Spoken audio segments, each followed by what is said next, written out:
అందరికీ happy mother's day. మీ ఇంట్లో ఉన్న మీ అమ్మలను, మీ అక్కలను, మీ చెల్లెళ్లను, మీ కూతుళ్లను, మీ భార్యలను గౌరవించినట్టు బయటి మహిళలను కూడా అలాగే గౌరవించాలని కోరుకుంటున్నా.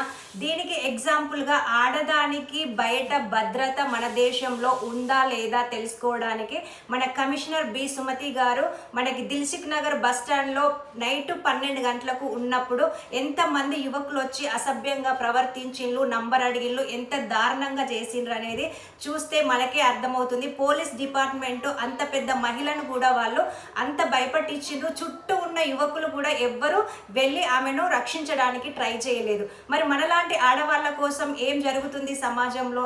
మరి ఒక ఆడపిల్ల కాలేజ్కి వెళ్ళాలన్నా, స్కూల్కి వెళ్ళాలన్నా, జాబ్ చేయాలన్నా, నైట్ ఒంటరిగా రావాలన్నా ఎంత ప్రాబ్లం అవుతుందో మీకు ఆ వీడియో ద్వారానే తెలిసిపోతుంది కదా.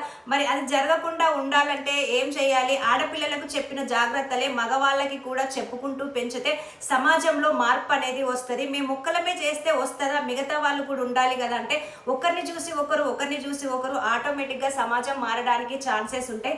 ఆడపిల్ల క్యారెక్టర్ పైన దెబ్బ కొట్టడం కాదు, ఆ అమ్మాయి సేఫ్టీని, భద్రతను కాపాడడానికి అందరూ మారి అందులో మనం ఉండాలి అనుకోండి. మరి ఇలాంటి చిన్న చిన్న వీడియోస్ కోసం మీరు ఏం చేయాలి? Like, share, comment and subscribe చేయడం అస్సలు మర్చిపోవద్దు. మహిళలను గౌరవించడం కూడా అస్సలు మర్చిపోకండి. ఓకేనా?